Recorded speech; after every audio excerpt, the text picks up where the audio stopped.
We're live. Okay. Good morning from Bethesda, Maryland. We're back for the final session of this week. It's been a long but productive week. We actually are going to have two topics today. One, we're just going to get a brief update from Kai on the LCD work, and then we're going to finish up our review of 600. And we'll have Len lead us through the remainder of that. But Kai, I wanted to turn it over to you. First of all, thank you to the team for getting so much done in such a short period of time. I understand we're setting near all-time records in terms of volume of comments coming in. And then we're going to finish up our review of 600.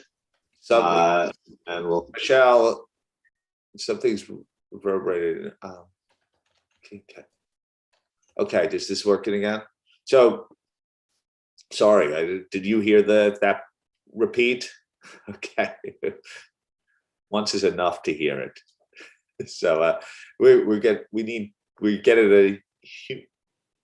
a significant amount of comments in on the last version. So as we go into this stage, I think we can't have that as a repeat, but I'll have Kai jump in here and give us an update. Thank you, Tom. And I think as we said on earlier in the week, I think it was Wednesday, I think we do have a record number of comments on this. We are working through it and making great progress. But I think as we alluded to on Wednesday, we will need to bring the standard back to you in two parts. So today you will get, first you'll get the revised standard up, or including part 8, the conforming amendments, the preface and the definitions and so on. And then you'll get part 9 a little bit later, maybe even on Saturday, or part 9 on reporting maybe a bit later, maybe even on Saturday. Remember that we did have a deadline for you to come back with us on comments on that version on Sunday at 4 p.m. We have moved that forward so that you would still get the time necessary to review. So that timeline is now moved to Monday at noon. So that's the supplements. And they are not to be voted on, but they will come through on Sunday, as we indicated earlier. Consultation sessions, remember again to schedule them. I think we have a deadline to schedule them for today. So if you want to schedule a consultation session, please do so by I don't remember the timeline we set, but it's in the email that we had earlier. Bev, do you remember the timeline for the? Yeah, well, they won't have the standard. So if you just schedule one, and then if you need to cancel, then we can cancel it. Yeah. That's good. I think that's the other parts of this slide is basically the same as you saw the other day. The final round of the standard based on the comments that we then get on noon Monday, we will provide you on Tuesday, and that will be the version that we're voting on. And remember also the version, or on the vote, we will vote on the standard and the appendices, but the supplemental guide is not part of the vote itself. So I think that's the update we wanted to provide. Anything you want to add to that, Bev? No. Let me clarify, Kai. This is a fatal flaw review, right? So I just want to say, in the context of the previous comments, that from a fatal flaw review standpoint, please be disciplined in terms of what a fatal flaw review is. Nice to haves really are particularly helpful at this juncture, particularly when you think about 18 members, including their nice to haves. It really has to be. There's a problem with the language here. It's gonna, or the articulation will cause confusion and therefore improper application, potentially improper application of our intent. Is that a fair assessment of how we would like comments to be received, Billy? Yeah, thank you, Tom. I thought actually this morning about something that you always like to tell the staff team, is that don't let perfect be the enemy of good. I think this is exactly where we are at this point. And I think when we look at fatal flaws, it is really just ask yourself, is this so significant that I cannot support the release of this document? That is what we mean by fatal flaw. We have used that in a few emails that we've sent to you over the past year or so when we ask for fatal flaw review, but that's the lens you need to look through. Is a matter so significant that you cannot support the release of the document? And if you can separate those out from any other comments you have, because depending on the volume that comes in, we will first look at those that are fatal flaw, and maybe ask that if we don't get to any others, that we can process those as a matter of course. But the ones that are the critical ones are those ones that are so significant that you cannot support the release of the document. I think that's a really nice way to put it. You know, I know that for many of you, you have people helping you out, and you know, people are trying to do their best, but I think it's up to board members to serve as a filter in the way that Billy explained it. The risk is why I really feel passionately about this is that each change that may be important for some may have unintended consequences for others, and getting to the final review, seeing a lot of red line in it is disconcerting, and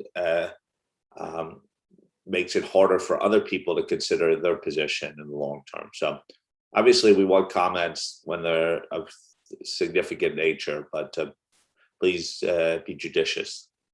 Any questions or comments on where we are on LCE for either Kai or Bev or me or Billy? We're happy with that game plan. So if you're outside the Americas, you basically have to close a business on Monday now to respond. If you're in the Americas, you get to noon, except Fernando, who's an hour behind. He gets to 11, early lunch. Josephine. Apologies, I had some major incident behind me of a cat and dog chasing each other.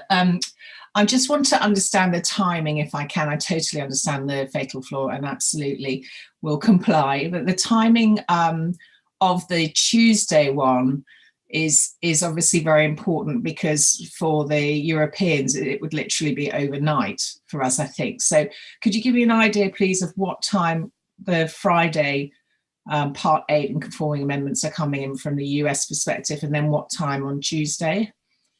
Thank you. Bev, are you best placed to respond? Yeah, so we'll release it all today up to Part 8, the conforming amendments. That'll all come, but it'll be later today. So Josephine, unlikely during your day.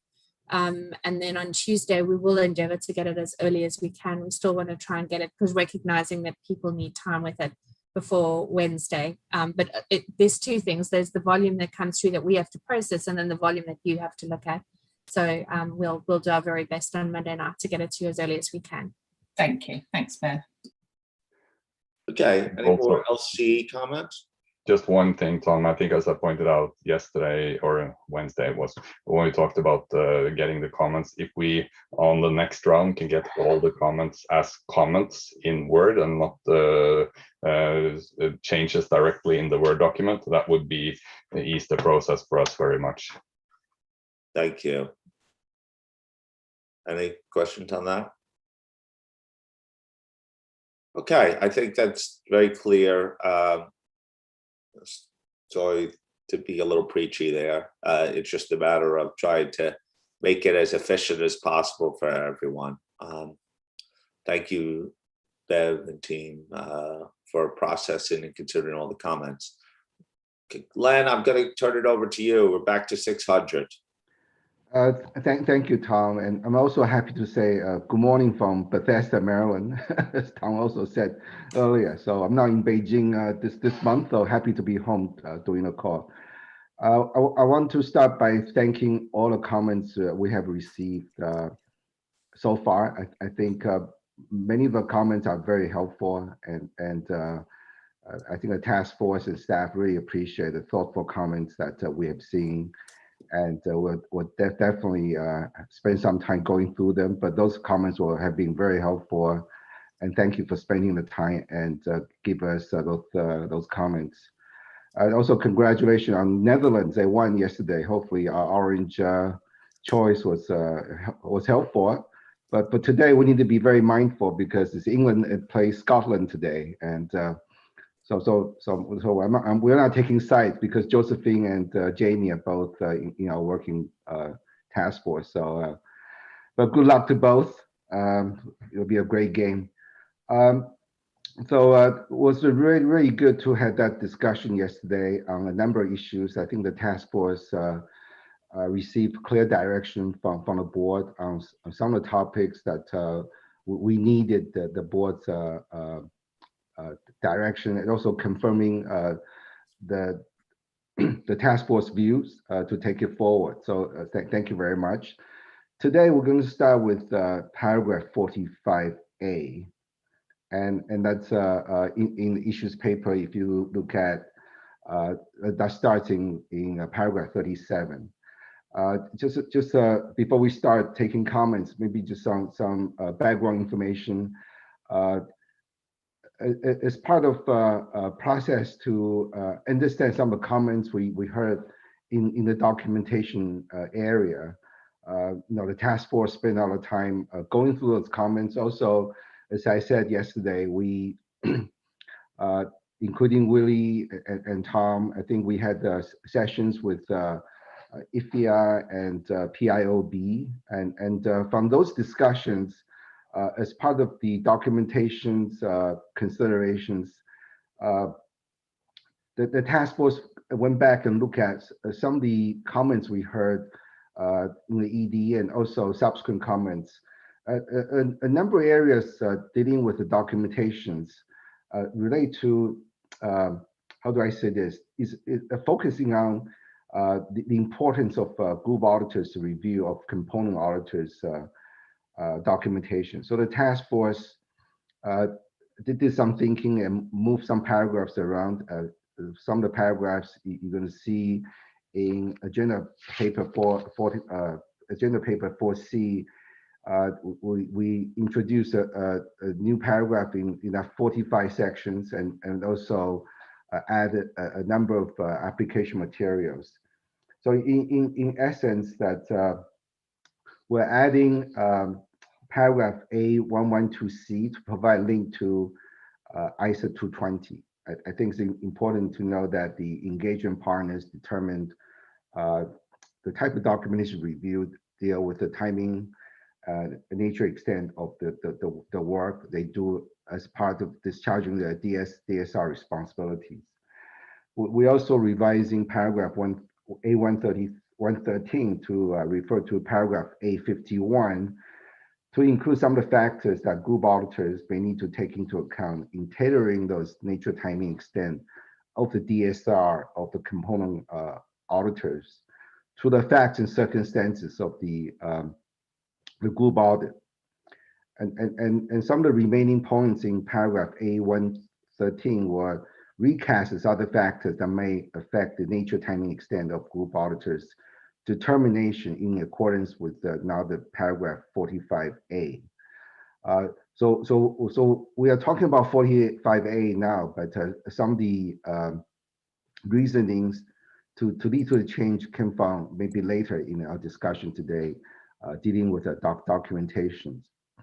So I take that the board members have time to read through the issues paper in our section 1A area dealing with documentation, and the specific dealing with the changes in 45A is in paragraph 37 of the issues paper that outlines what I just summarized.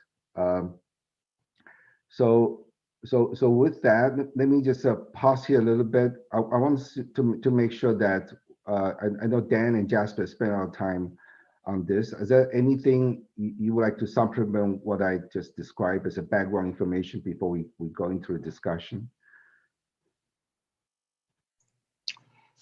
From my perspective, I don't think so, Lynn. I think that's a good summary, and we'll see what the board comments are, and then we can come back and add any clarification points as needed. Okay, Tom, so I'll turn it to you for board's comments. And Len, just to be clear, this was an area that attracted significant public interest scrutiny from the regulatory and other investor communities as an area of focus for us. Is that correct? That's correct. I did talk about subsequent to the March meeting, the session with IFIA and in our discussion with PIOB. These are the issues. The 45A plus the documentation. That's the area of the focus, especially. These are the types of public interest comments that we need to address. You're right, Tom. Yeah, it was, as I remember the IFIR letter, it was one of their top 3 comments on this. And this was also raised in our PIOB discussions at the last PIOB meeting we had with them as well. Okay, any other comments? Okay, I'll welcome input from the board on the paragraphs beginning with 45A through requirement 46 and then related application material.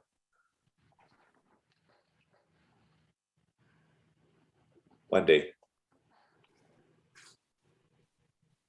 Okay, good morning, everyone. I'm actually chiming in today to say that I am really impressed with the response to this section. I usually don't come in when I don't have dissenting views, but I think this was responsive. So I want to say that I'm content with 45A and 112C to A113. Thank you. I'm sure the task force appreciates your chiming in on that. Thank you, Wendy. Diane. Hi there. Good morning, everybody. Good afternoon. My comment, and again, I agree with Wendy. I thought, again, very responsive. One of the things I would ask the task force to think about is when I look at 45A little b, absolutely appreciate the importance of the group auditor evaluating the competence and capability of the component teams. Absolutely don't disagree with that. I understand it.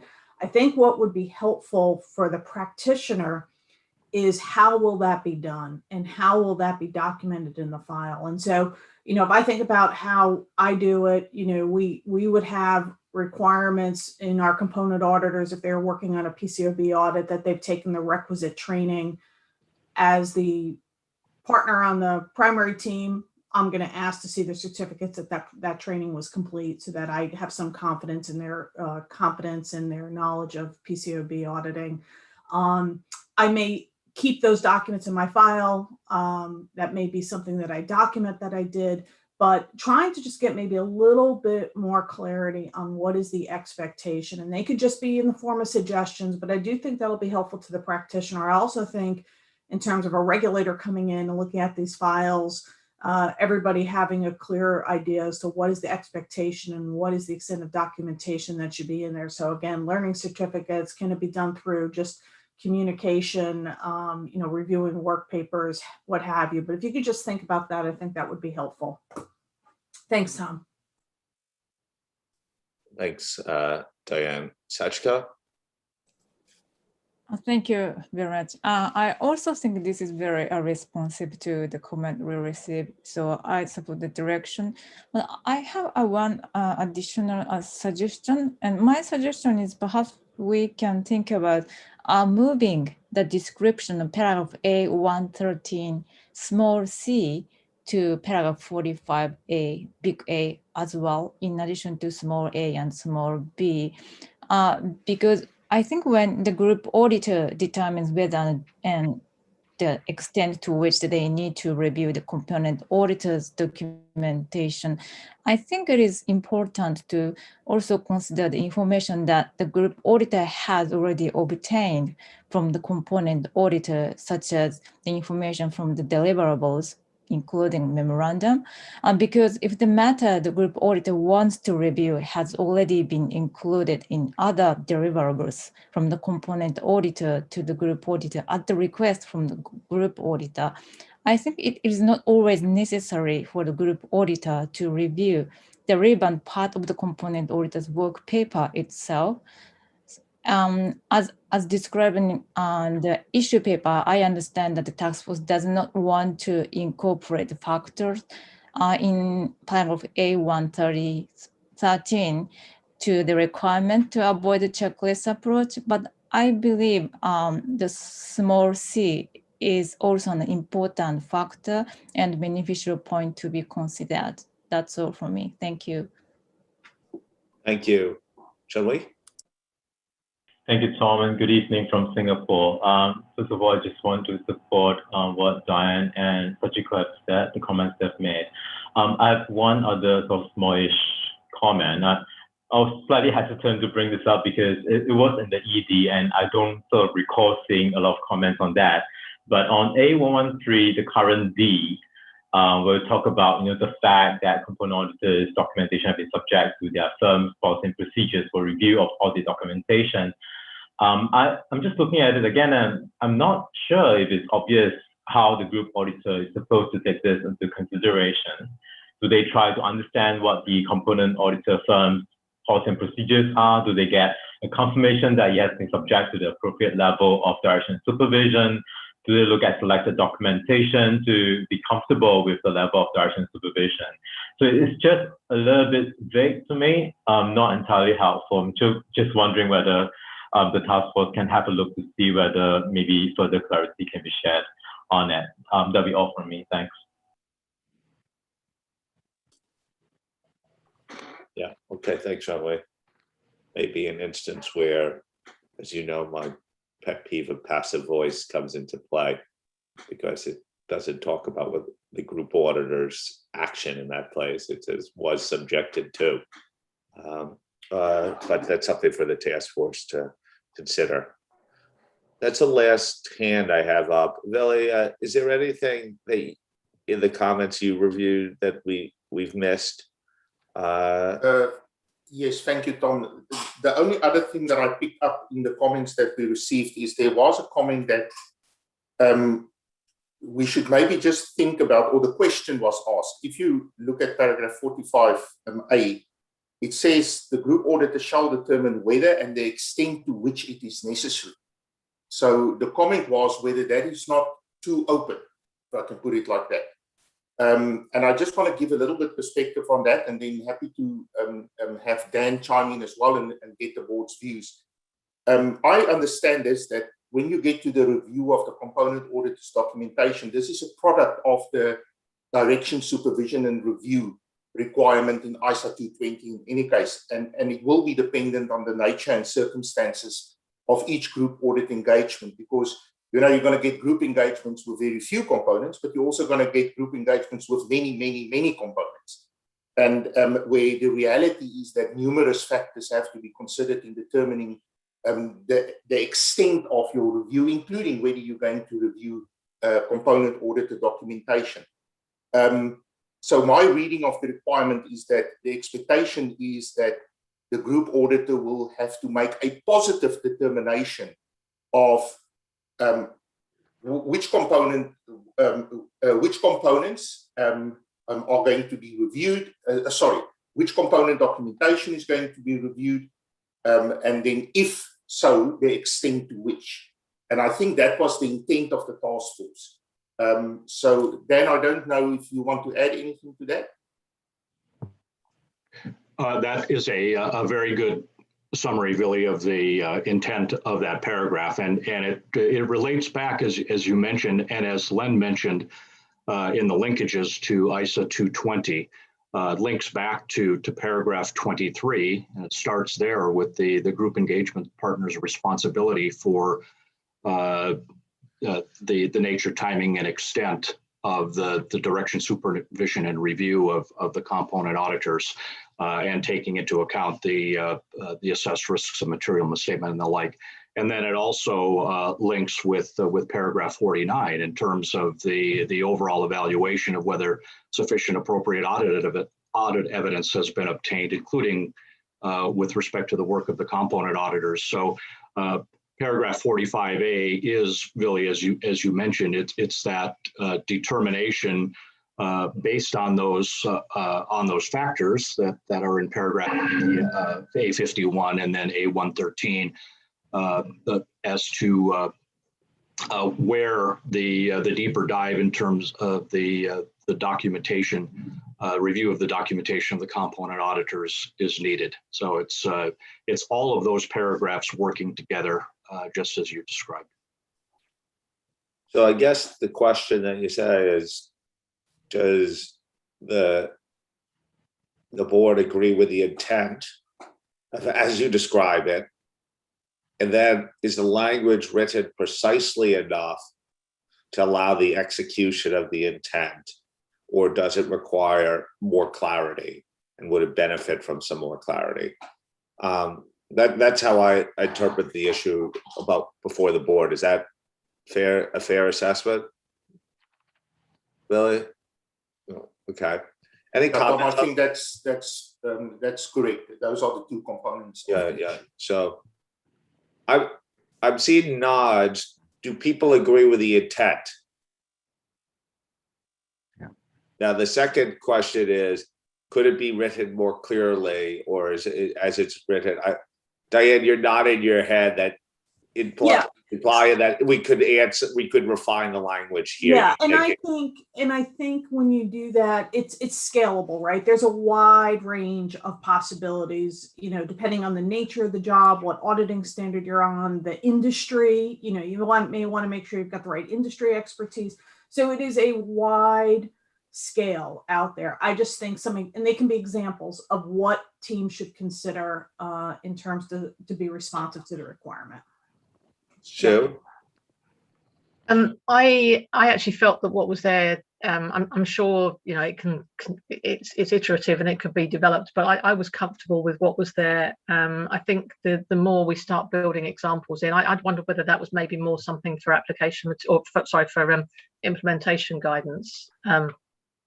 So it's a really hard balancing act, but I thought that what was there captured a lot of the key themes and the flexibility. Julie?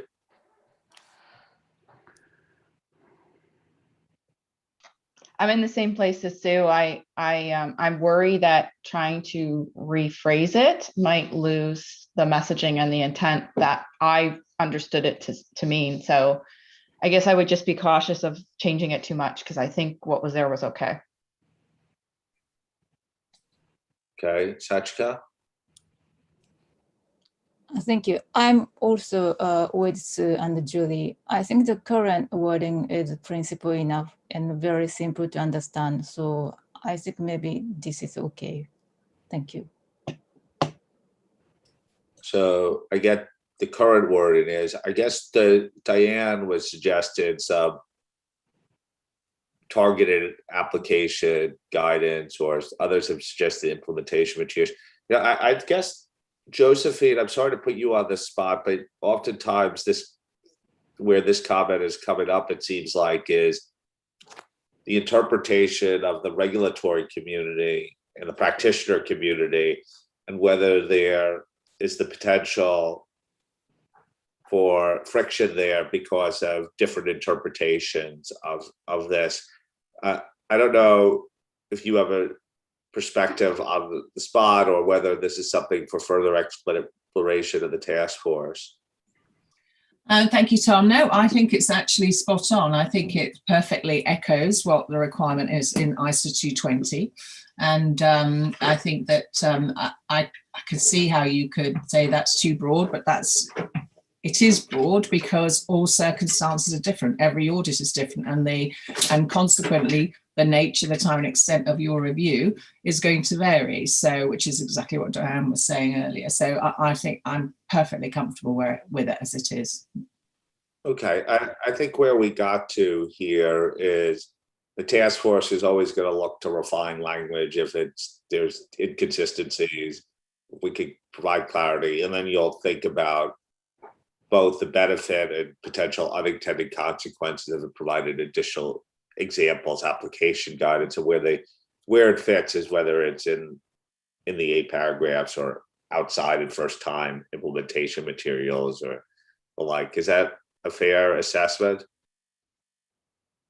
Billy, do you think we've, since you raised the issue that you saw coming up in the offline comments, do you feel like it's gotten a full airing? Yes, Scott, Tom, I'm satisfied. Thank you. Okay.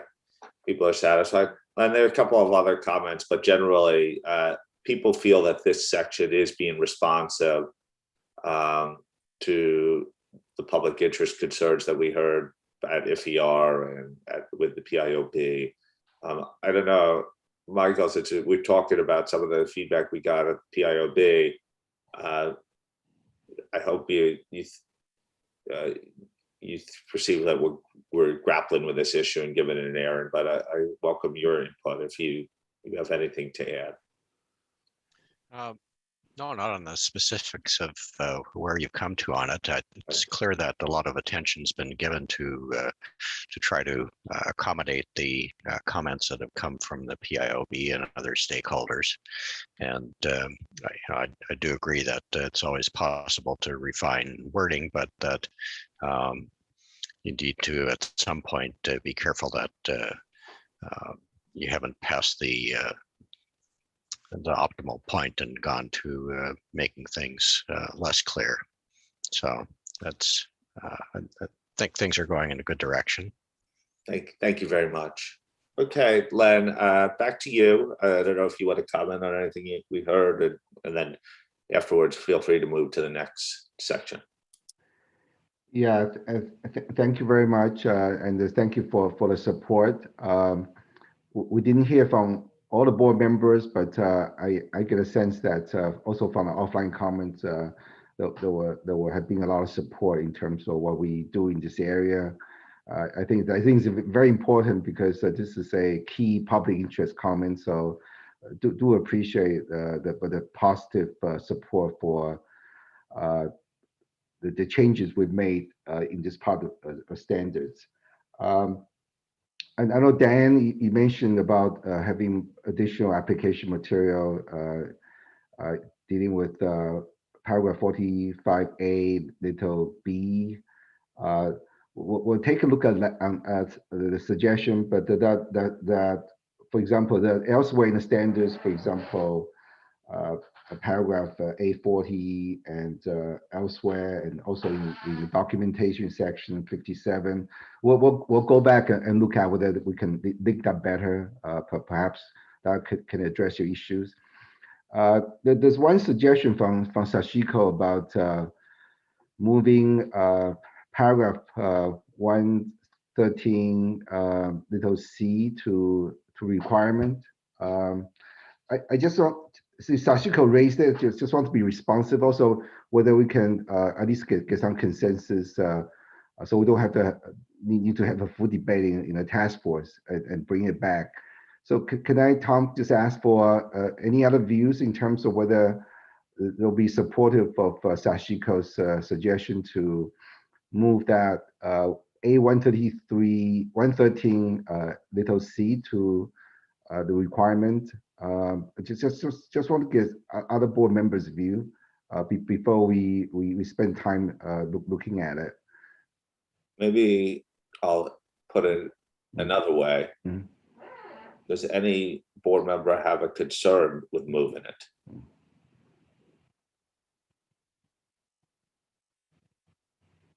Josephine, is that you have a concern, or the yes is for you like the idea of moving it? Okay. I have a concern moving it. Thank you. You have a concern? Okay, let's hear it. Well, partly for the reasons that we've just discussed, I think that 45A is actually spot on. I have a concern that if we move A113C into the requirements, we dilute the focus and the considerations that the group auditor has in 45A. It's implicit that when you're thinking about what you need to review, you already take into account what you already have and have reviewed. And I think it would muddy the waters if we brought that in as a part of that requirement. Thank you. Okay, Josephine. Julie? I'm in the same place as Josephine, and I think it's already covered by what's there in 45 big A and then little a. So I would be, I'm happy with the way it is. Roger? Yeah, I'm with Julie. I think it's covered by 45A, little a. So I think it's covered, and we're starting to get into a checklist. So I think it is diluting. Kai? Same point, so I won't repeat, but I'm with the others here. Okay. Such Fernando's nodding his head. It sounds like you're in the same position. So, same page. Kai, I mean, Sachiko, having heard the others come in here, are you persuaded at all on that point? Yeah, thank you very much. Okay, that's what I wanted to make sure we took this. So we'll leave it as is. You got clear guidance there, Len. Let's move to the next section. Yeah. Thank you very much. Very, very helpful. Good discussion. Okay, so next section will be on the slide 15. This section deal with some of the other issues that the task force are working through: subsequent events, stand back, auditors report, communication with the group management, those in charge of governance. So we heard a few comments in this area, and in the issues paper, we outlined those issues, type of issues we heard, and also the task force views and recommendations. Of course, we made some changes in some of the paragraphs, particularly A150, 15A, paragraph 49, and A118 to address some of the key comments and make some clarifications. Then also make some changes to I guess the new requirement in paragraph 53A and related application materials on the communication with group management and those in charge of governance. On specifics on the group audit plan, I think we talked about 17A having that group audit strategy, group audit plan, and so we feel that it's a requirement that has to be communicated to the group management as well. So with that, Tom, on slide, you're seeing the number of paragraphs involved. I'll take them in one big batch because some of the changes are for more clarifications. Okay, this is almost everything up to the documentation paragraphs, right? So, okay, Sue? Just a couple of quick points. In A115B, which is talking about the overall summary memorandum reporting back to the group auditor, that still retains a reference to a summary memorandum or report. And I've raised it previously. The piece about report is confusing in practice because people are then looking at what kind of report. So if we're able to remove that, I think consistent with what we've done elsewhere, that would be very helpful. And then in 53A, which is communication with group management, we suggested perhaps a look at the wording, because as I read it, the group audit plan, as described in the application material, seems to be seems to have quite a lot of administrative material. And I think the point about the communication to group management is about communication of the overview of the work that's going to be performed at the components, rather than perhaps some of the other more detailed areas. Thank you. Thank you. Julie? Thank you. A few things, Len. Paragraph 47, I think, might suffer from the what we talked about yesterday, which is it already refers to taking responsibility. The group auditor takes responsibility, And then we've added in words around including as appropriate, requesting component auditors to perform procedures. I think that's duplicative. I think that taking responsibility, if I understand it right, already allows the group auditor discretion for that. So maybe just take a look at that paragraph again. In A115 big A, at the very end of the bullet, and to be consistent with that discussion we just had on 45A, and maybe just take a look at that and make sure that it is consistent with 45A, because we have a couple of references in there to reviewing work, but it would be reviewing work as applicable in accordance with 45A. So that one probably just needs another look at to make sure we're not saying something inconsistent with 45 big A. And then I think in 53A, I guess I was just curious about the addition in 53 big A. So maybe it's a bit of a question back to you, Len, or the task force. This would seem to be additional to what we would do in a single entity audit. So I was just wondering about the need for this addition in 53 big A. Thank you. Thank you, Julie. See no other hands. Len, do you want to respond to those comments?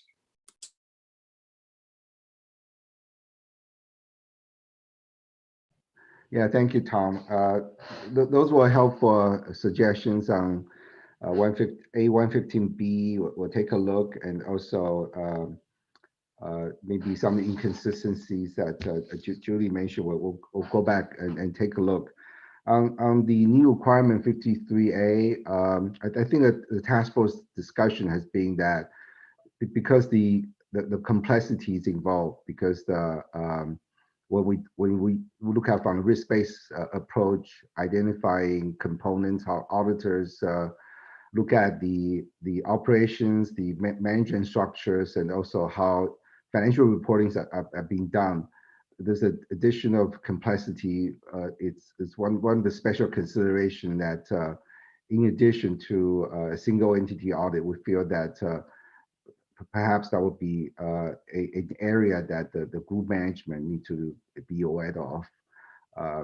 So that's our reason for having that new requirement, but also hearing from in our outreach that people feel strongly that that should be one of the special considerations. So that's why we propose that requirement, and that's not in the single entity audit, because the nature, the complexity, and how you plan your work and identifying components, those are we feel that this is a try to meet the public interest of comments we heard. But or just wondering whether other board members have any comments on the new requirement 53A in addition to what Julie has asked. Julie has her hand up. Yeah, Tom, I just wanted to maybe respond to Len. Thank you, Len, for that. I think that assumes, though, that groups are complex, and I don't think all groups are complex. I think the standard could be applied to a very simple group audit, and there wouldn't be. I guess I'm just wondering if we built something in here that assumes all groups are complex, when I don't think that's going to be the case.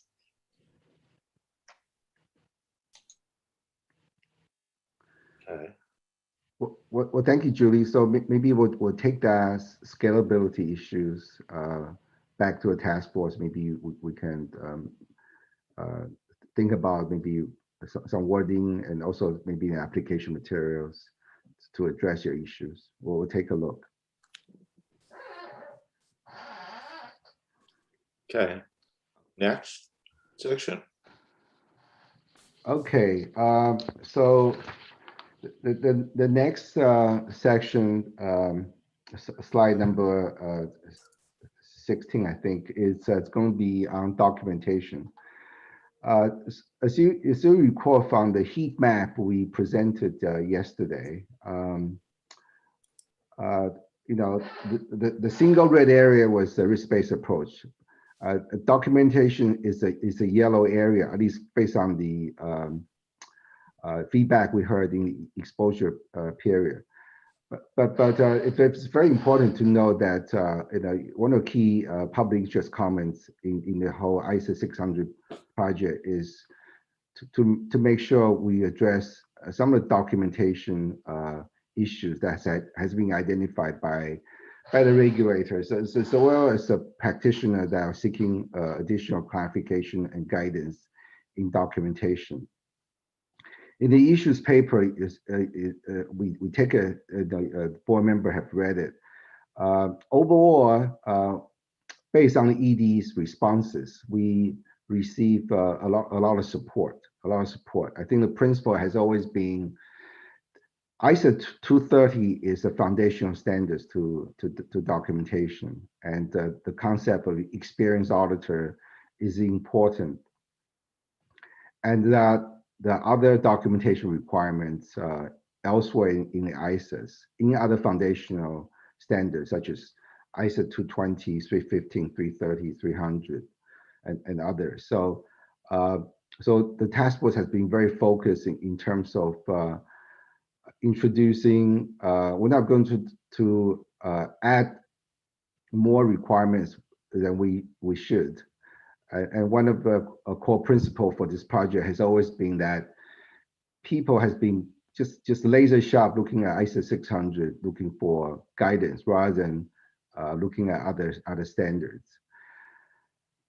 So over the last few weeks, also based on the feedback we heard from the board in March, and then having additional discussion with IFIA and PIOB, I think our direction is still the same, but there are certain areas I think a task force has heard enough from particularly the regulatory community is maybe there should be more needs to be done in paragraph 57. So we have spent a lot of time on documentation.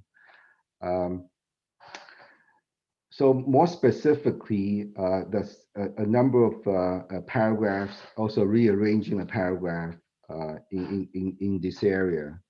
So just want to highlight, as you also part of the issues papers that we provided to you is the appendix 3 in the agenda 4.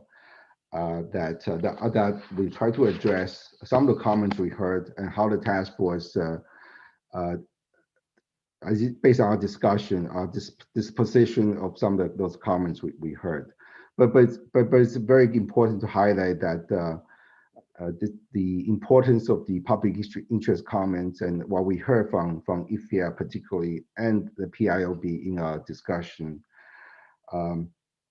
So a number of paragraphs, as I said, we have done a number of changes.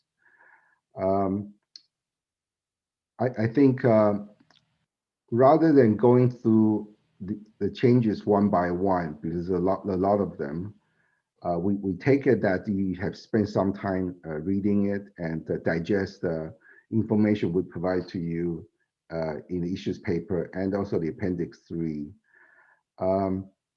I think that we probably want to save the time for more fulsome discussion from the board members and in hearing your views on these sections.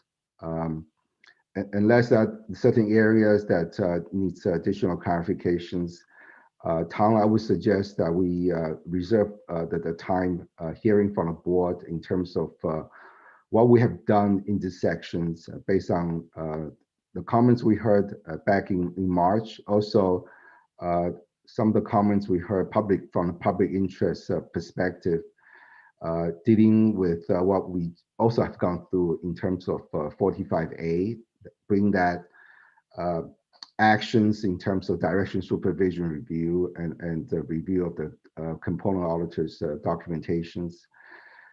is part of overall rearranging and clarification in the documentation sections. So Tom, I would suggest we go to the board member for specific comments. Okay. I think board members focus on, are we being responsive to what we heard in March and to what we received in terms of input from IFER and other public interest commentators, public commentators on the topic. So taking 57 and the related application material as a whole. Any hands on this section?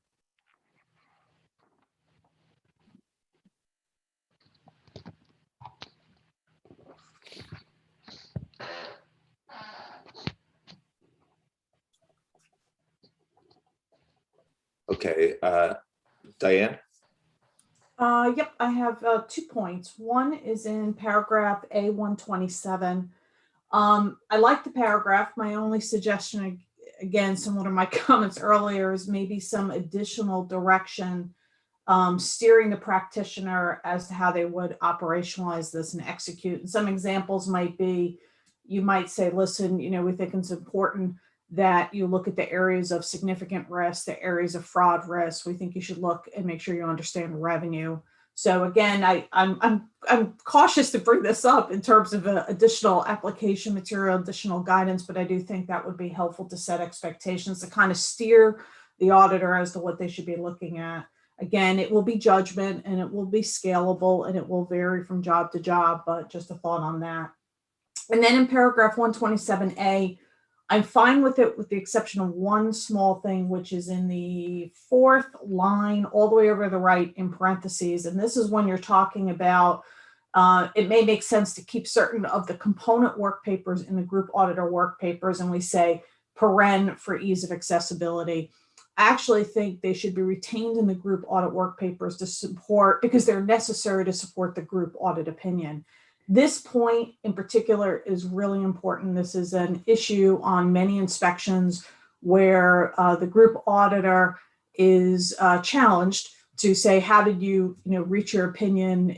I don't see any evidence in your work paper where you considered the IT evaluation, for instance, at one of your larger components. And so I think I would anchor that a little bit more to those work papers should be retained in the group if they are necessary to support the overall audit opinion. And that will then help everybody, because the practitioner can say, yep, I've got the papers, I reviewed them, I've carried them forward to my file. So that was my only comment on that paragraph, was to strike the for ease of accessibility. Thank you. Thank you, Diane. Isabel.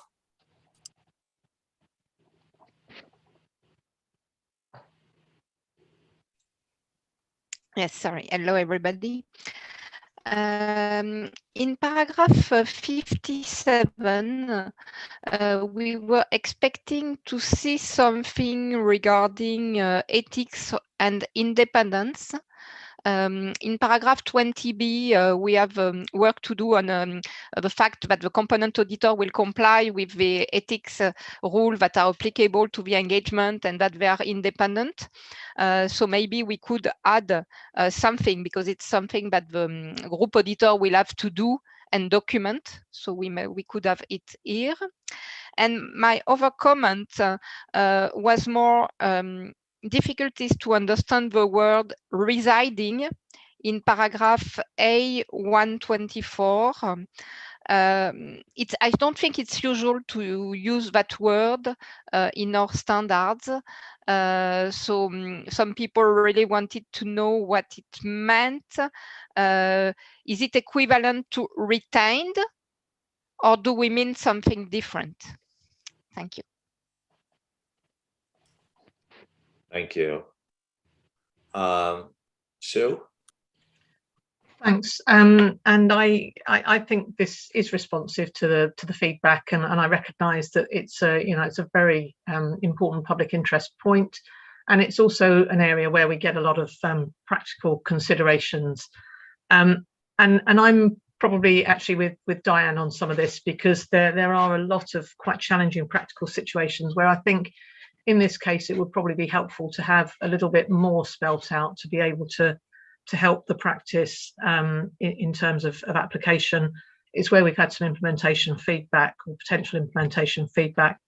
I mentioned yesterday the piece about documentation of risk assessment, particularly where a component auditor has undertaken some of the elements of risk assessment, and the extent to which the group audit file needs to contain an overview or the detailed work. We have A124, which the second bullet there is talking about inclusion of the component auditor's working papers as part of the group audit documentation. And I'd ask the task force to perhaps reflect on how that is potentially operationalized in the context where there are legal restrictions around access. I know there's a few references, but that is very much a practical consideration. And then finally, a few questions around new and upcoming standards, so 315 and 220, which are not effective yet. But there are considerations about how that will flow into a particular group situation. So as I say, I think this is an area where it is so important that perhaps adding a little bit more would be valuable. Thank you. Thank you. Chong-Wei? Thank you, Tom. First of all, support what Diane and Sue have said about further implementation guidance and support to the A127A. Then just two quick comments. First of all, A123B, I find it a little bit odd to have that. So do we have that in every single standard where we have additional documentation requirements? So I understand we're trying to be responsive to the concerns that have been raised. So if we want to retain it, that's fine, but I just want, especially the second sentence, where we talk about the appendix, I just don't see what value it adds. So if we retain this, then maybe we can consider just removing the second sentence. Second comment on A124, and especially the second bullet point. Now, again, I understand this meant to clarify that component auditor's documentation need not be retained in the group auditor's file, and we have the A127A that sort of explained further. But I wonder if it might be read to mean that the group auditor has a heightened responsibility over ensuring that the component auditor's documentation in their file are complete, properly retained, and archived in the same way that they would ensure that their group auditor file is. So the robustness of that check. And in some cases, we know that the group auditor may not even have seen those component auditors' documentation apart from what they have reported in the summary memorandum. So just wondering if the way the AM is now written, would this be interpreted to demand a higher level of involvement, direction, and supervision? So maybe just have a look again at whether this caused the same confusion that it has caused in me in other people. So that'll be all. Thanks. Okay. I know that the task force will want to react to some of that. Roger? Yeah, I just want to come in and support what the task force has done. I think they've done an excellent job in responding to the public interest element. Len, you and I have had many discussions on documentation going back a while now, and the big public interest element it is in our jurisdiction. I see what you've done as being very responsive, particularly thank you for the additional application material you've put in A124. Appreciate that.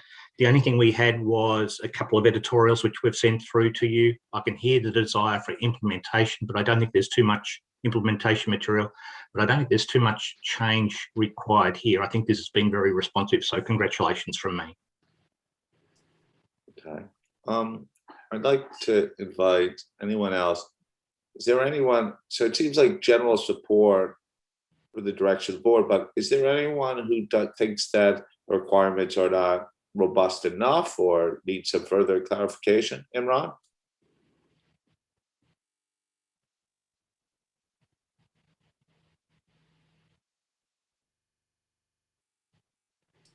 You're on mute, Imran.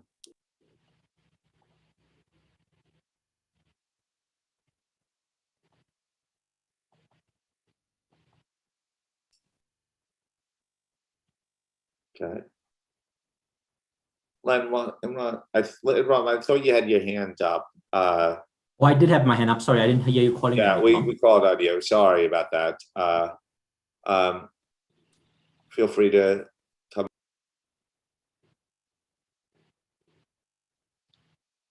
Hello. We're here. We hear you. You look a little frozen right now. Maybe give you a second to catch up. There was a comment about 123B. I guess my concern about removing it is that it actually sort of is the big key linkage here that needs to say what happens if we remove it. You sort of things fall apart a little bit. I don't know, Len, if you had the same impression. Yeah, I think 123B is very important. I think from very beginning, ISO 230 is the foundational standards. Everything we do dealing with documentation start with 230. That's number one. Number two is, the linkage to other standards is very important. There are a number of the documentation requirements elsewhere outside ISO 600, and that when you do a group audit, you're not just applying ISO 600 alone. There are other requirements, especially on documentation, you have to comply. So it's important to emphasize those foundational standards, also linkage to ISO 230. So the task force feel very strongly, especially after hearing from the public interest members, as well as our discussion with some of the regulatory communities and PIOB. We think that paragraph is very important to actually, it's an important piece of puzzle to fit everything linking to 230 and the foundational standards. People, any counterpoint of view on that? So, sorry, Tom. So I raised that point, and as I mentioned, I understand that this is trying to be responsive to the comments received. I find it odd. I still find it odd, but I understand if we need to retain it. I just didn't find the second sentence particularly helpful. So maybe just have a look. And again, it's not a fatal point for me. Okay.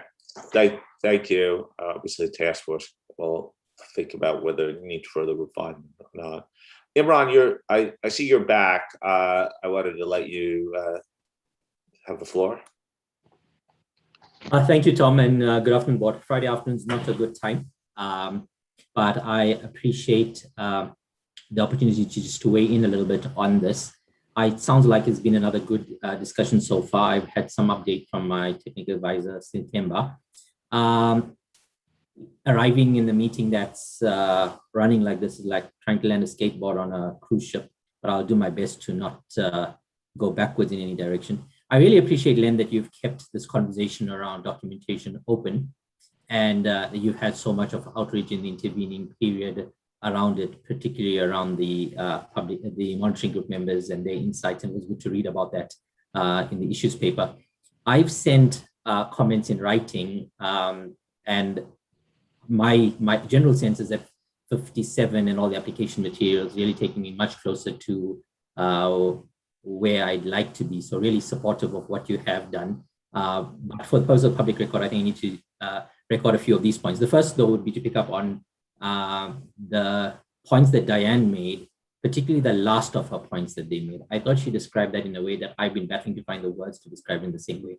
And I thought there was a very neat description of what exactly she said would be great to find in the file.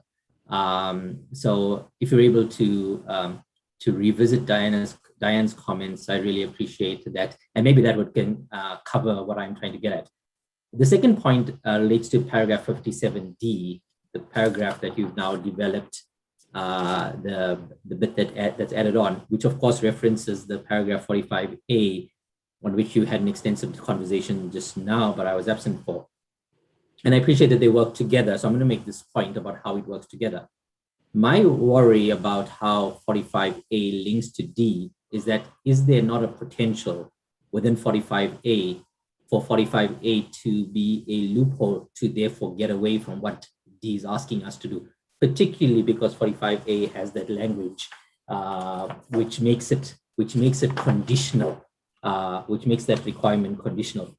Now, what that means to me is that that language that is in 45A, the language that says whether and the extent to which, is not language that is typically in requirements in our standards.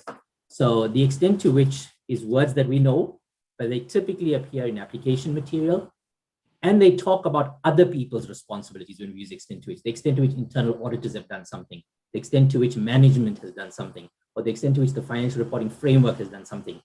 It's not often that we have such a critical requirement that hangs on this big judgment item, the extent to which, because the extent to which, of course, is everything from 0 to 100. And so somebody could realistically argue and therefore do no work in that area. Or well, someone who doesn't mean well could argue and therefore do no work in that area. And therefore D, what we're talking about now, 57D, could come up with nothing. So that's the point I want to reiterate, linking the two together. I guess what's left to know when all of this settles, and I appreciate that we've heard comments about on 124, and also comments we've heard around, that when all of that is settled, Len, are we comfortable, therefore, that all of the special considerations within the standard are covered by 57's documentation requirements? And I think that's a great test. If we're happy with everything up to 56, if 57 covers it in documentation requirement, then we've really closed the loop perfectly on it. And where anything is missing, I imagine that for the task force, we'll look at to close that gap. Lastly, and I have provided this comment in writing. I wish I had a better copy of what it is that I was going to say here. But when we look at how 57 is laid out, it's laid out as a responsibility of the group audit. It's laid out as a responsibility of the group auditor, and not a responsibility of the group engagement partner. So there is here, of necessity, a description that falls solely on this group, the group auditor, and not the subset of this group, which is the engagement partner. And we know that there are other requirements in the standard where we've pointed a finger very directly as our board for very specific reasons about what the group engagement partner needs to do in this area. I asked the question, what of that which sits within 57 is the responsibility of the group engagement partner? And it's a challenge put to me by my inspectors, saying what were we expected to see here? And I'm not sure that I have a clear enough answer, other than, what this means. Group auditor means all of these people together, so someone in the team must get around to doing this.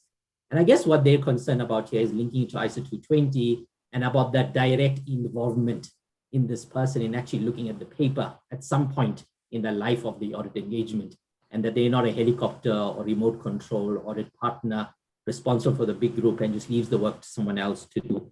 So a short way to say that is that everything in 57 is directed now to the group auditor. What then is the precise responsibility of the group engagement partner? I understand in the large bank scenario where, and of course, thousands of other similar cases, they must be around the world, where the group engagement partner cannot be expected to look at the file and many documents. But I'm curious to know whether 57 as formulated could allow the group engagement partner to get away with doing little or nothing. That would be the risk, whether they can get away with doing little or nothing, and thus be contrary to our intentions in 220 or the earlier duties that we've assigned to the group engagement partner. And we may want to think about that correlation. There are places in the standard where we ask the group engagement partner to do it, but when it came to the documentation, we don't expect that person to do it. So just a principal point there. I may have it technically all wrong, and happy to be clarified, so I know how to go back and explain this point myself to the people who've asked me. Thank you very much. Imran, I think Josephine has a question to ask, just for clarification. Sorry, just apologies, Imran. I heard you say, what is the group engagement partner's responsibility in respect to the requirement in paragraph 57? So can I confirm this? Because this is documentation requirement paragraph. So it is therefore what is required to be documented, just as it would be in 230, etc. So I just want to clarify, are you saying that there should be certain things that should be physically documented by the group engagement partner in paragraph 57? Or are you linking your point to something elsewhere in the standard? So thank you, because I think this is an important point to clarify. Thank you, Tom. Imran?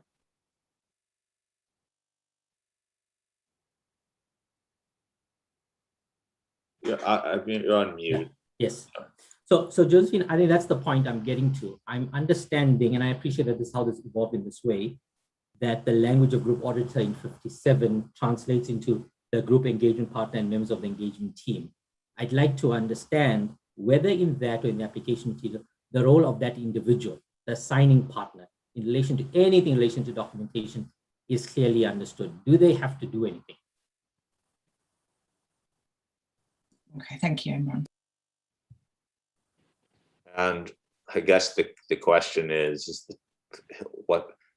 what's the task force's intent as currently written, and does it satisfy Imran? And not to say that it has to or has not, that's for board discussion, but someone want to talk about the task force position on this?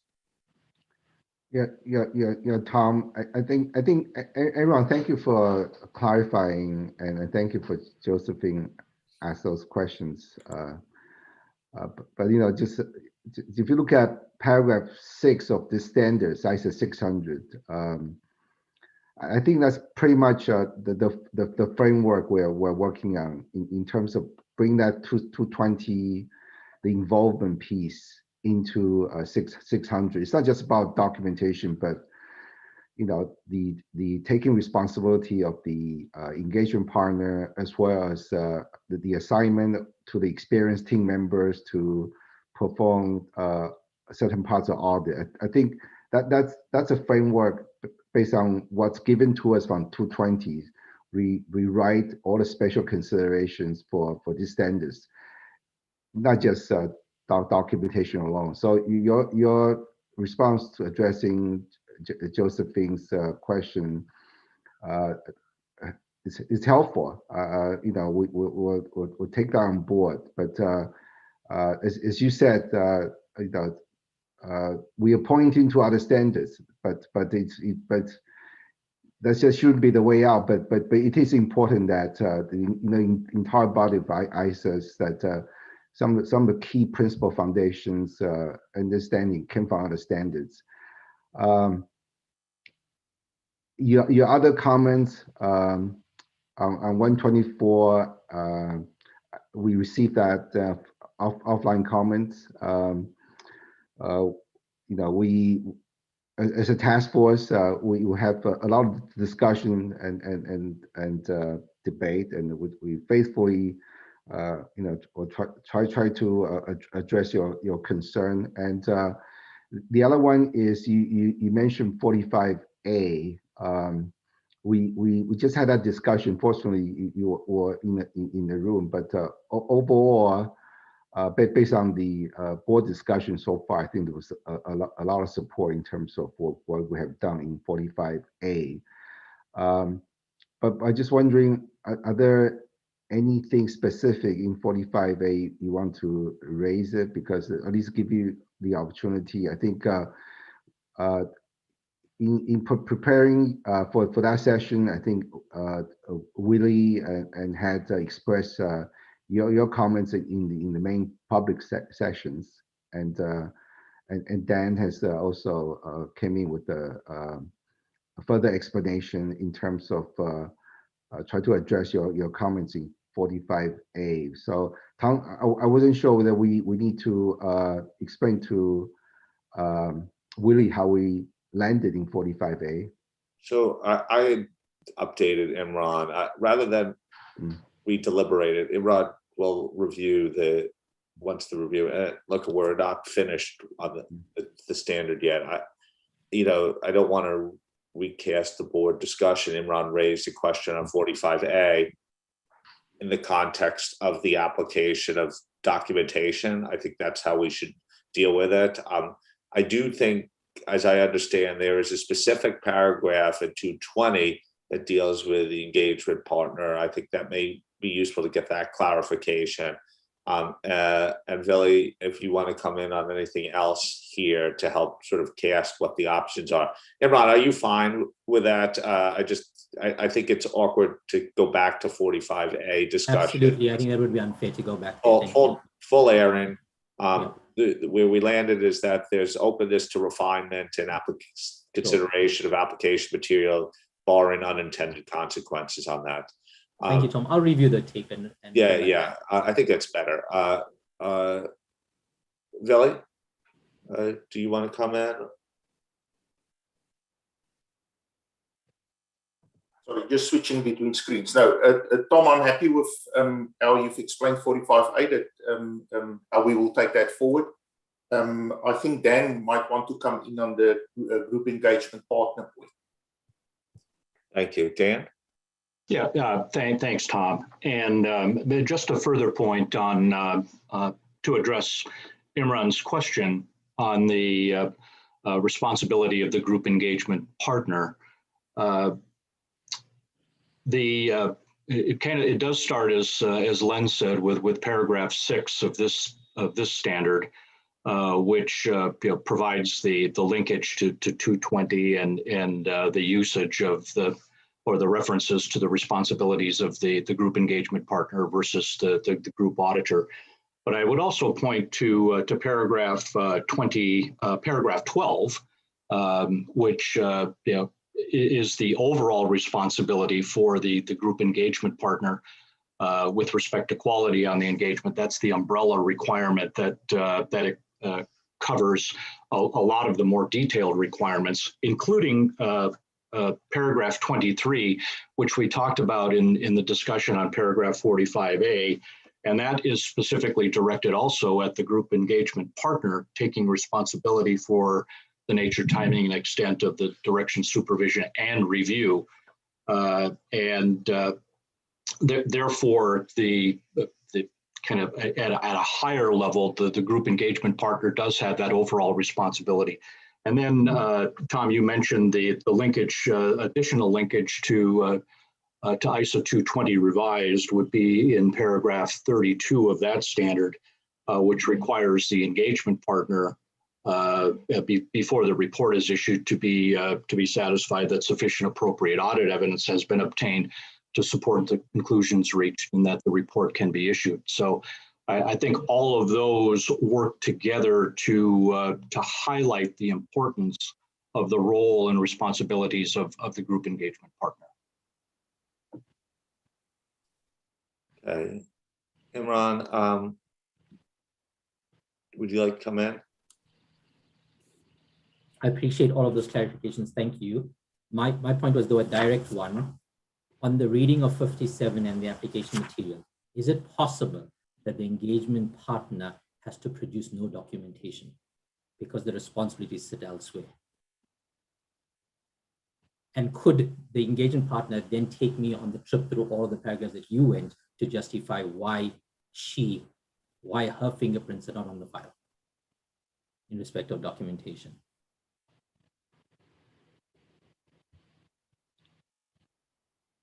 Really, I think you're coming in to respond to Imran's point. Yeah, maybe to respond and maybe just to understand the question. I think what Dan was trying to explain is that the engagement partners' direct responsibilities reside in ISO 220, and those responsibilities always have to be complied with. When we look at the documentation section, our construct throughout our ISOs is always that the documentation section is cast in the auditor shall ensure that the following is documented. So I think my question, Imran, is I think there's little we can do in terms of how we set up paragraph 57, because that is how we've constructed in our standards. So I think my question is, would it help if we draw out that link in application material? I'm not saying it's possible. I'm asking would it help you if the task force takes that away and look at that?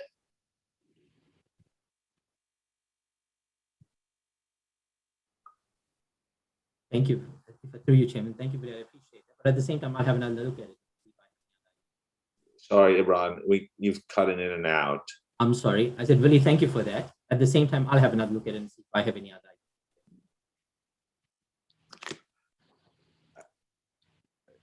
ideas. Veli, did you hear that? I think Imran said he appreciates that the task force will have a look at it, and he will also have a look at it again on his side. Okay, yeah, I could. Yes. That's what I said. Yes. Yeah, thank you. You just cut out a little bit at the end, but Billy clearly has better ears than I do. Okay. Willie, thank you for coming in, because when I look at the entire body of ISAs, we don't have specific documentation requirement for the engagement partner. So I think your suggestion is perhaps in application material to bridge that gap or draw a link to explain it. I think that'll be helpful, because since we don't have a specific documentation requirement anyway in the body of ISA dealing with engagement partner, it will be very hard for us to write something in 57. But I think your suggestion is very helpful. At least something for task force to consider and be responsive to everyone's concerns. So well, thank you for that, Willie. Appreciate the timing injection into our discussion. In terms of other comments we heard, clearly people are looking for more guidance, examples. But just couple of thoughts. The documentation is, as a task force has discussed in our task force meeting, that whether it's going to be implementation guidance outside the standards, non-authoritative guidance. This is one area that clearly is on our task force work item. So I'm not sure how detailed, how much guidance we can build into already, we triple the size of the application material from the XN 600, and also adding more complexity. So we were conscious on the length, complexity, and all the balance it with all the cost for additional guidance. So we'll work with the staff and Willie in terms of what we need to be, what should be in the standards and what should be as part of the implementation material for ISA 600. So we take all that comments calling for additional guidance. Would consider that. I think Dan, you had comments about documentations is evidence to support the audit opinion. I think in some of the paragraphs in ISA 600, for example, paragraph 49 and elsewhere in 220, I think actually has some language in there. But we'll take a look. Maybe can whether we can explain better in that section. But I think that's been all along that any engagement, whether it's group audit or single entity audit, the documentation to support the audit's opinion. So thank you for that. I'm just trying to go through any other thing. I think Isabel, your comments about reciting, retaining, we'll go back and look at clean some of the language to be consistent.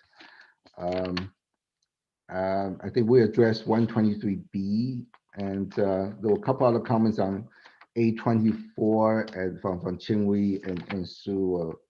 We'll go back and look at that. Tom, and this is such an important section. Just want to see if any other board members have any view, even if they have no significant comments. Would be good to hear whether they're supportive. maybe let me, you haven't commented on the document yet, but are supportive and have no other comments, you could sort of raise your hands digitally. I'll note your support for the record. So if Kai, Fernando, Sashika, Chanwei, Julie, Lynn, Wendy, I think the others have either spoken with their support with suggestions or are members of the task force. So I think you get a pretty good steer. You have a couple of issues, as you talked about, try to address and runs to further point, maybe through guidance. I think we're moving in the right direction on this one. It seems like we're being responsive to the public interest comments that we've received on documentation. So I congratulate the task force for their work. I think that gets us through the standard. We have more to go. And we'll do that after the break. But could I do one thing before the break? Billy, my understanding is we need to approve the minutes for previous meetings, right? Yes, that's correct. Okay, the minutes for March, April, and May have now been posted and both marked in clean form. Could we seek an omnibus approval of all three now? Anyone object? Lower your hands, because unless you're objecting. I see no objections. So with that, I'm passing the minutes are approved for the March, April, May as posted yesterday evening, somewhere around 5:48 at my time. So those are approved. Let's take a break. Let's reconvene at 20 minutes to the hour, 8:40 my time. So 14-minute break, and then we'll return with the remaining issues. Great discussion so far. Thanks.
We'll start in 2 minutes.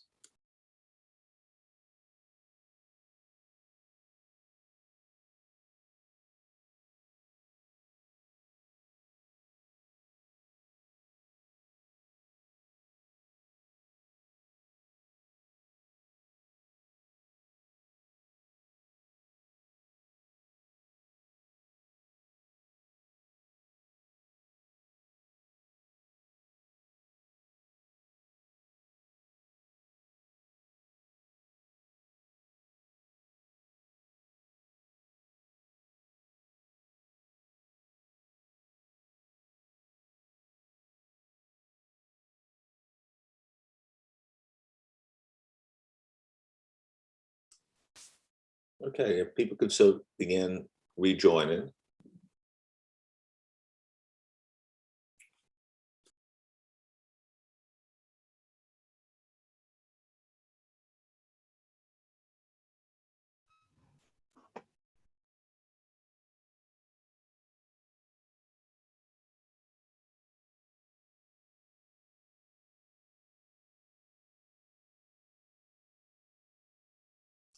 Okay, let's start up. Len, back to you for the remaining topics.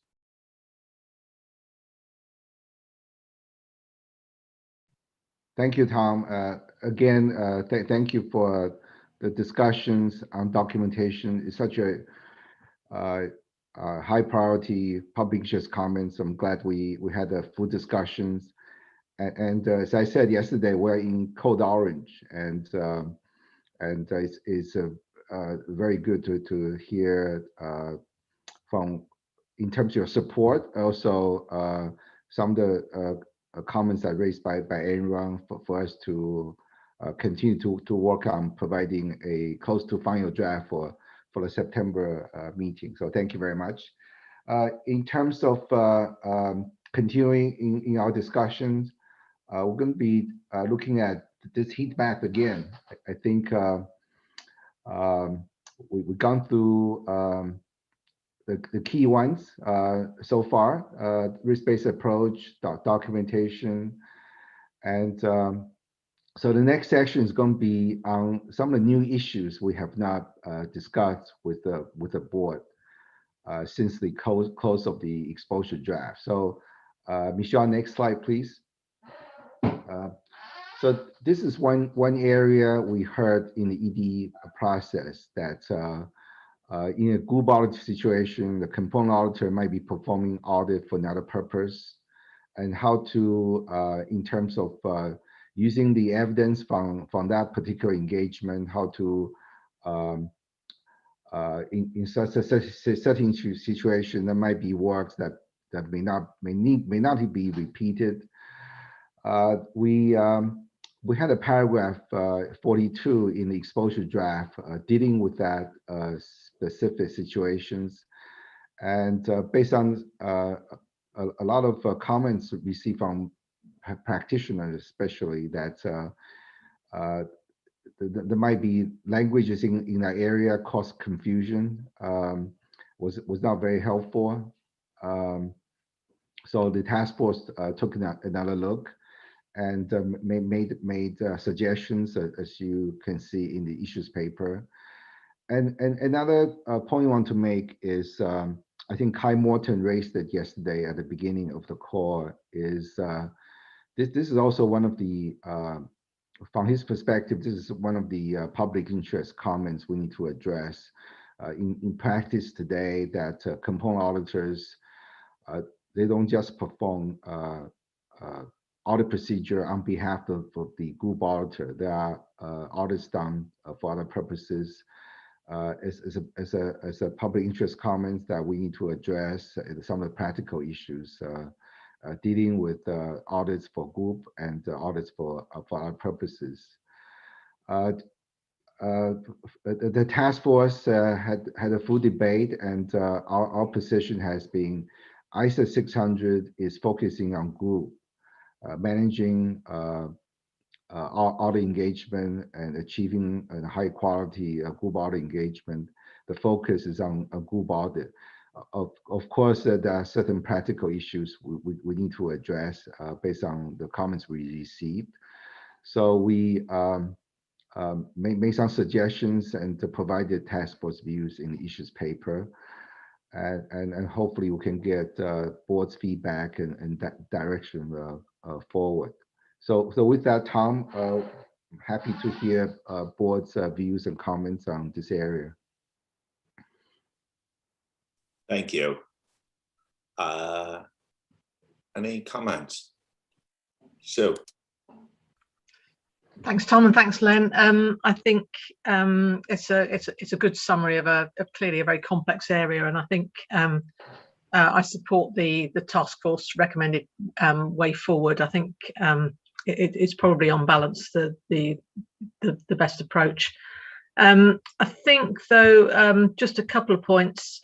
There is some really good material in the application material that was with the exposure draft. So I think it would be really valuable not to lose that. I think you made a suggestion about non-authoritative material. I think that would be very helpful in practice because, as you've explained, there's lots of variation.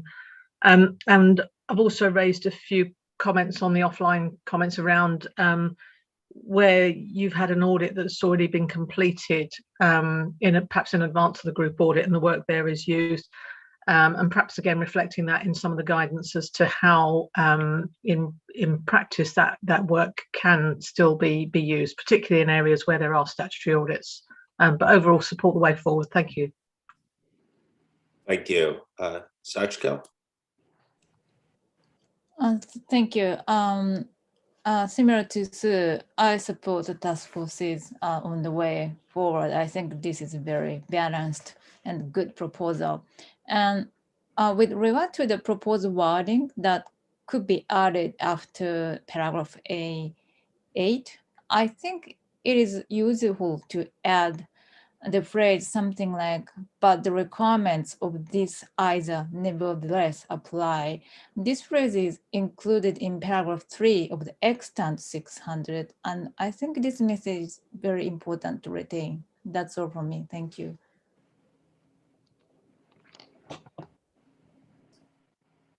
Chumley? Thank you, Tom. Like others, I'm supportive of what the task force has proposed. I do think it is more of a practical implication arising from applying our risk-based approach. So, pulling it out, putting it in the application material, and then having more extensive implementation guides will be appropriate, and I think quite important. I think it is a very common and very real issue. So I think in the paper, the task force say that they will consider non-authoritative guide. I actually think that it is crucially important to have those things and to more fully explain and discuss all the issues that the respondents has highlighted to us through the responses. So I'm supportive of that. I just want to also add, I'm quite pleased with the neutral tone that the proposed draft application material is carrying, and I hope that such neutral tone is actually carried over to the implementation guide so that such situation is not viewed as an undesired inconvenience. So that'll be all. Thanks. Thanks. Julie?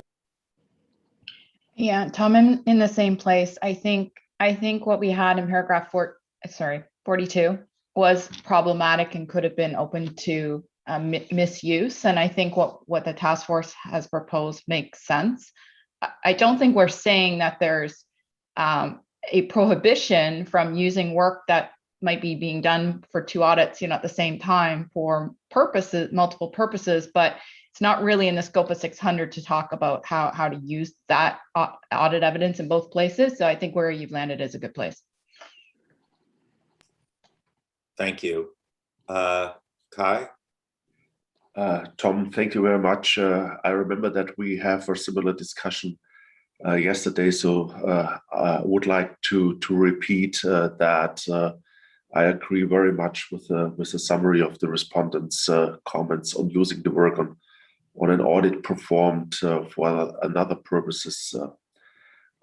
Furthermore, given the importance of statutory audits in the European Union, I very much support including in the application material the words as proposed by the task force to use audit evidence from an audit firm for another purpose, which I believe is very much in the public interest.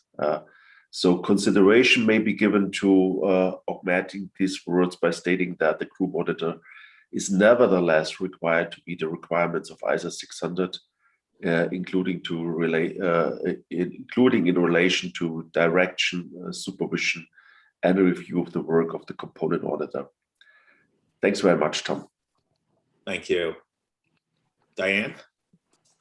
Thank you. And just to chime in, I think everything that everybody's brought up is right on. I just encourage the task force to obviously think about the practicality of the operationalization of some of these things. When you start to use audit evidence for maybe two different audits, one might be for a statutory audit, one might be for group reporting. Obviously, the role of materiality becomes really important because whether that evidence is fit for purpose and at the right precision level. So that will come back to materiality. So obviously just that was one of my notes, was just hopefully through the application material, give some guidance on the role of materiality.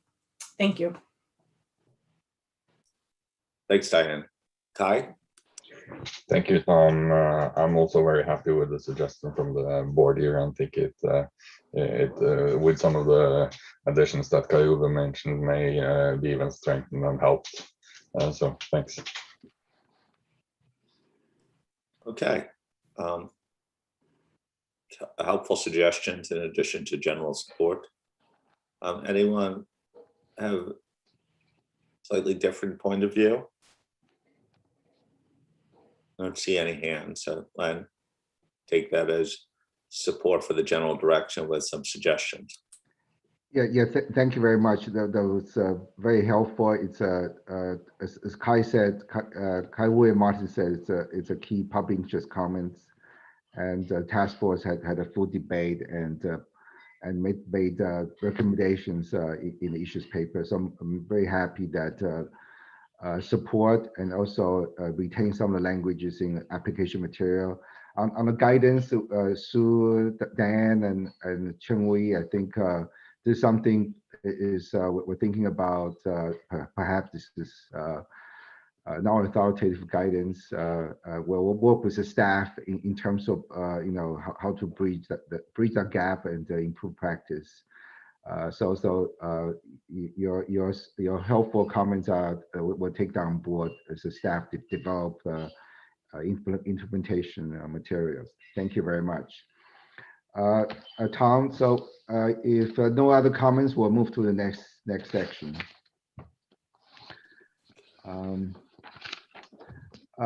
So the next section, it deals with professional skepticism, and this is one area I think we kind of touched on yesterday in the introduction, but just want to emphasize that this is another key public interest comments. I think, as I said at the beginning yesterday, all the public interest comments are getting full attention and debate and discussions at the task force meeting. And this is one area that a number of monitoring group members have raised. So a number of suggestions and changes to highlight the importance of exercising professional skepticism, taking some of the languages we have used, especially in ISO 220. That's where a lot of work has been done, and incorporate them into ISO 600. So I think some member already commented on yesterday. I think Cheng-Wei and others have made helpful suggestions, but I think it probably deserves some special attention at a board session, because the attention by the public interest stakeholders and monitoring group members. I just want to see if there are any other additional comments that board members would like to provide to the task force. Okay, any comments?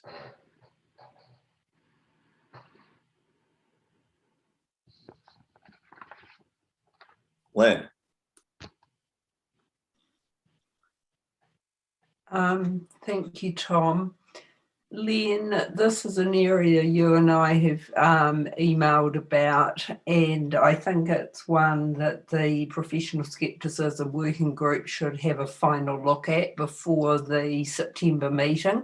And so we intend to do that. So we'll be in touch regarding that in the near future.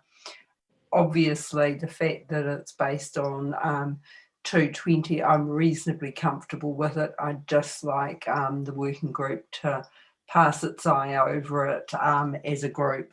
Thank you. Okay. I see no other hands, Len, so we could proceed.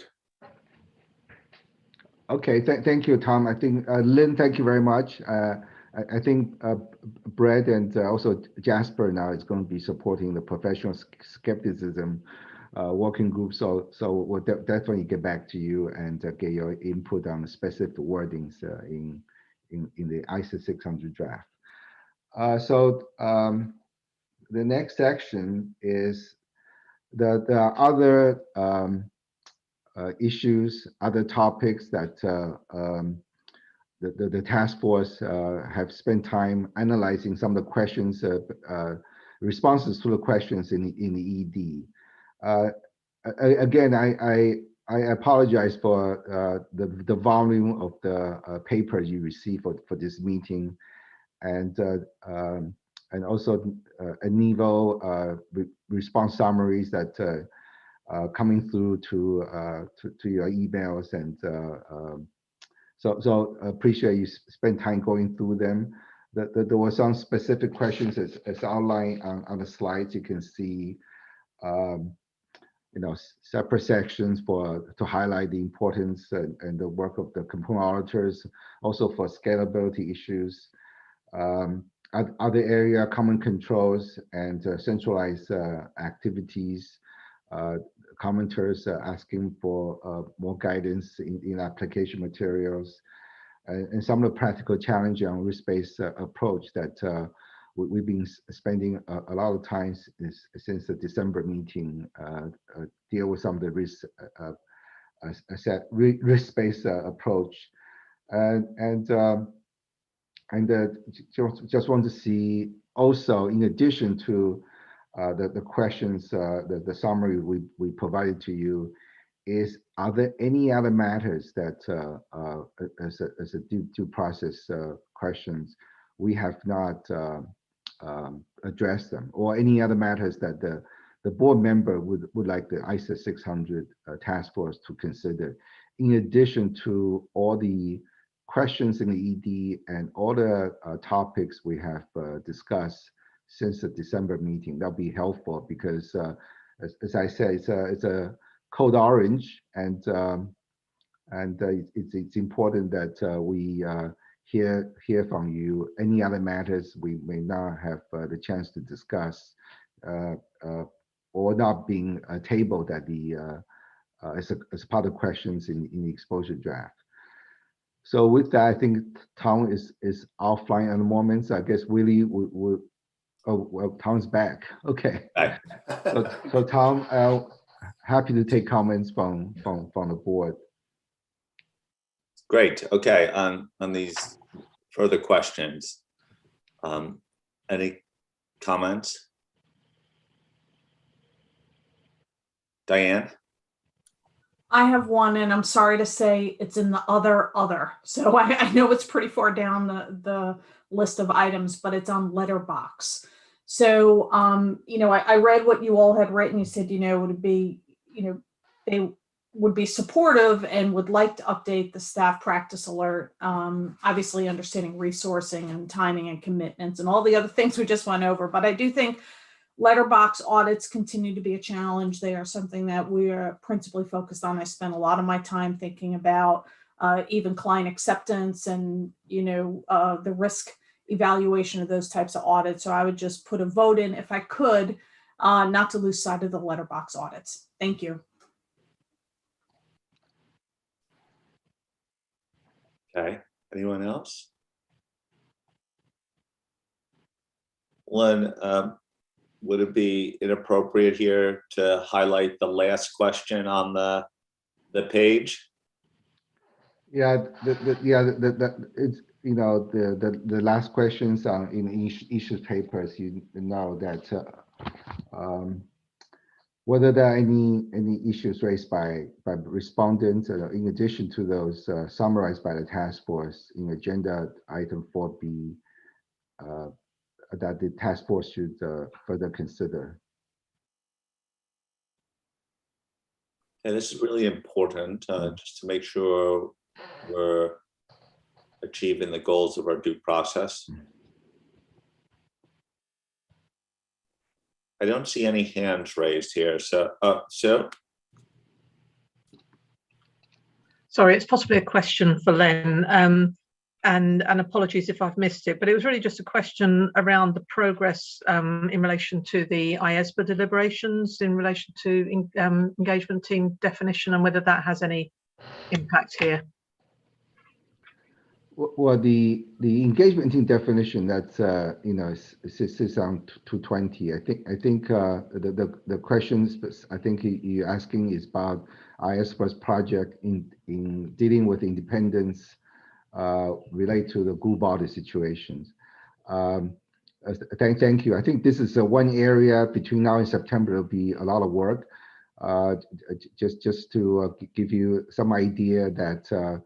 The full task force of the IAASB group audit project and ISO 600 task force, the task force will meet together as one group in the next month or so, and there will be additional meetings scheduled between the chair of the two task force and the staff, and we at least had a number of calls already in terms of try to understand their issues and our issues, and also try to align the timeline. They cannot move forward until ISO 600 is finalized. So they plan their exposure draft to be approved in December 2021. At the same time, we approve our final standards. So based on what we have in 600, they will take forward and propose that as ED. So of course, there's still some coordination needs to be done in terms of the wordings in ISO 600 they're happy with, and they can take it forward in their project. But we do expect to provide probably a more robust,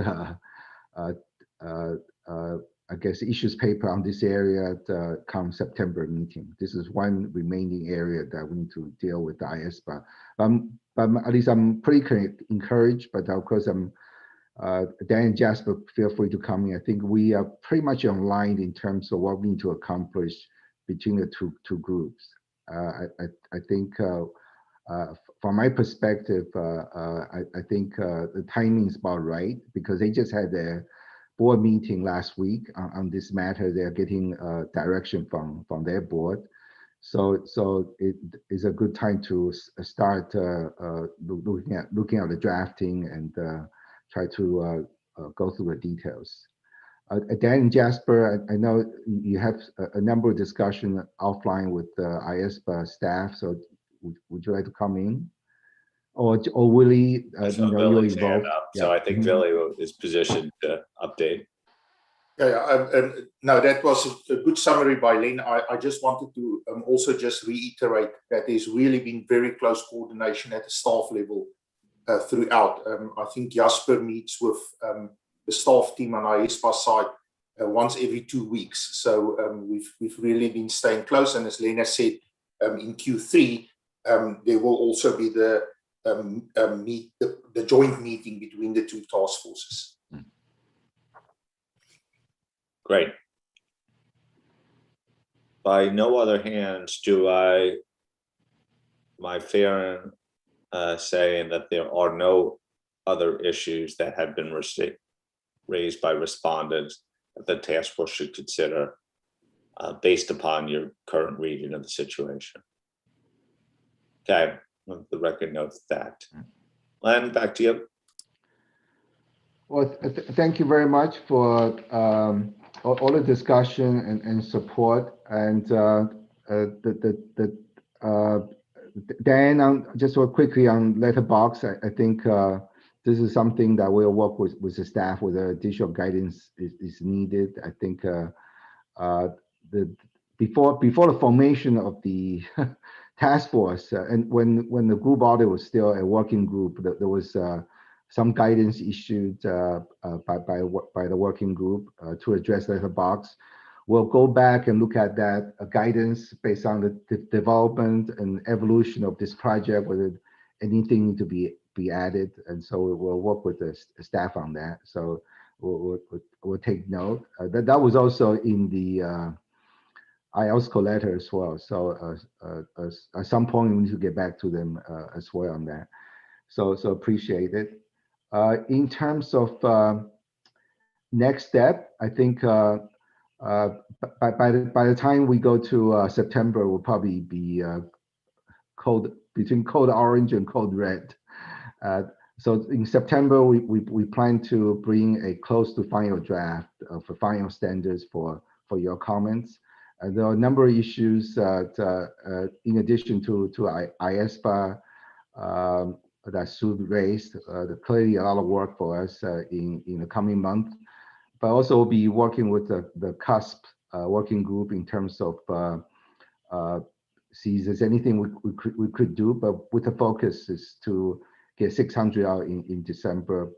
And another area is I think it really came through from the offline comments. There might be some language, editorial comments, consistencies. We need to go through them, and my task force have already planned a number of meetings coming up and sacrificing the European holiday period. So thank you to my task force members. But we look forward to continued engagement, and also we will have a session with CAG in September before the main meeting September. So we're likely to get a clear direction and feedback from CAG as well. Of course, we'll continue to work with our regulatory community stakeholders in terms of based on what we heard this week on documentation on paragraph 45A, professional skepticism, to make sure that they also are up to date in terms of the board discussion. So with that, I think all the board members, there's a lot of paper material in addition to LCE. So I do appreciate you spending the time provide us with clear directions, and also again the quality of the offline comments. It's been pretty amazing. So thank you for spending the time sending them through. Tom, I'll turn it back to you. Thank you. Any other comments on 600 related matters? Michael and Jim, any perspectives from PIOB and CAG?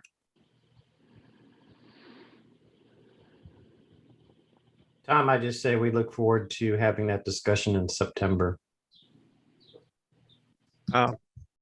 Yeah, I'd say good progress, and it looks like things are moving forward.